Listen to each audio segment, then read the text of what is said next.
Hey, common sense in this economic meltdown seems to have taken the red eye to nowhere. And one of the clearest examples of this is that corporate media will argue that government should not be able to limit management paychecks for companies that go on government welfare. N- Never mentioned in this discussion of how to restore justice, accountability, and Western common sense to the financial system is the extent and depth of the reckoning that should be rained down upon the heads of those who are at this center of this self created economic maelstrom of Randian philosophy, postmodern ethics, and sheer incompetence. Um, my particular target of scorn is toward those who enrich themselves to the point where money becomes power. And I don't know exactly where that line is, but I'd say if you're a person who netted 10 million US dollars between 2004 and 2008 and you worked at AIG, Bear Stearns, Lehman's, Fannie Mae, Freddie Mac, or Merrill Lynch, I would say that those companies are first tier malfeasant corporations.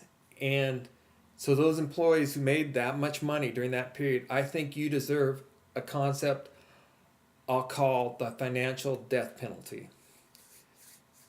And if you were an executive that personally wheedled 10 million US dollars for yourself between 2004 and 2008 at corporate hideouts like JP Morgan's and Goldman Sachs and Citibank and those and their ilk, I'd say you deserve a second tier punishment, which I suggest be called a fail tax.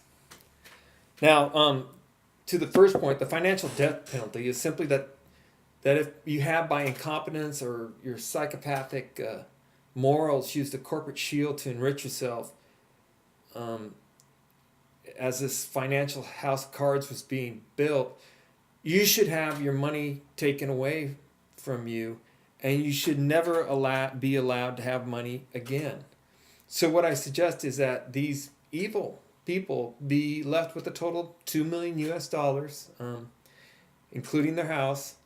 And the twist here is that they would never be able to possess assets totaling more than 2 million US dollars again. Now, since no jail time is threatened in this kind of punishment, I would think that the state should be able to convict with the 9-3 jury decisions. And I think this concept has its roots in the French Revolution and modern day China.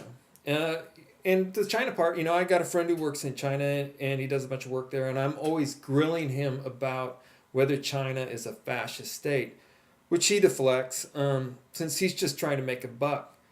But he did point out in this conversation that in China, when a person is caught or convicted of financial wrongdoing or general corruption, and that person's spider web of patronage fails under the weight of the crime, the Chinese don't mess around.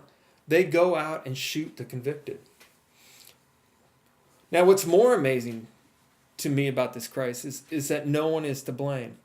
Not the government, not the highly stoned, dopey financiers. And I'm troubled by this because, in 2001, dot-com bust, a much smaller bubble, at least Enron, Tyco, Quest, and WorldCom were weakly held up to the rule of law. And it always seemed to me that government should have found about like 20 more companies guilty of fraud, but instead they went for the circus act of Martha Stewart and called it a day. Now, the thing about this, I never wanted Ken Lay or Jess Skilling or Andrew Fastow or the other Enron minions to go to jail. No, the justice I wanted is that those ill-gotten gains were taken away from them and their families, and they personally never had the chance to be rich again.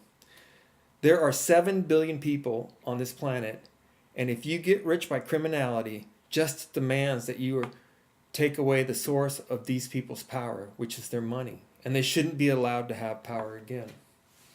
I think a perfect example of this is, I don't know if you remember a guy named Michael Milken, but he was sentenced to 4 years in jail in the late 1980s for financial wrongdoings. Served less than 2 years and was worth more than 2.1 billion in 2007.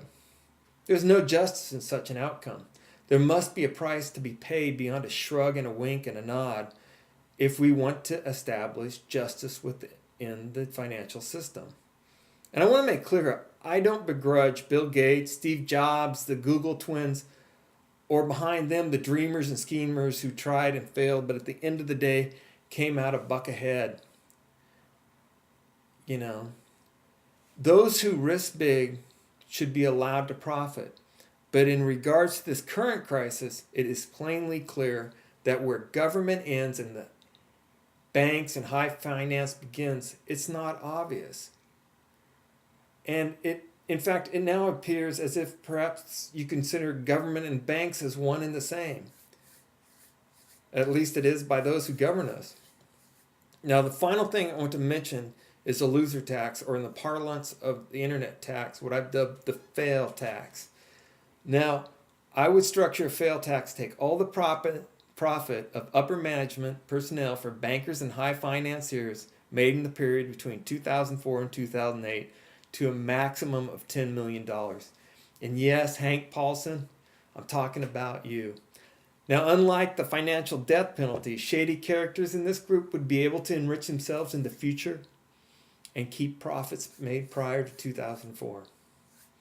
Now, I know perhaps this all sounds draconian, but it has to be pointed out that this financial collapse is going to require the printing up of $4,000 billion, or 6%, or a 6% addition to the actual 76,000 billion US dollars that actually exist in the world today.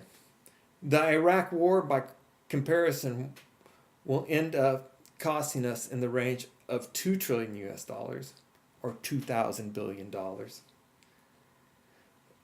5,000 American lives and 500,000 Iraqi lives. We shouldn't kid ourselves. There'll be a death toll associated with this 4 trillion US dollar mistake. Now, the other night I heard the CEO of JP Morgan saying that the retention of talent was the reason why the bonus system must be preserved in the banking system. And I would point out that such an assertion about talent again shows that Western civilization, common sense, has taken a holiday. This crisis isn't based on talented and honest people making some simple mistakes. But in part, it's about systemic problems within the economic construct that strangles integrity and rewards unconstrained greed in the shadow of the dark fortress of corporatism. What I'm saying is that the system has already killed the honest and the decent and the talented that once might have been in its midst.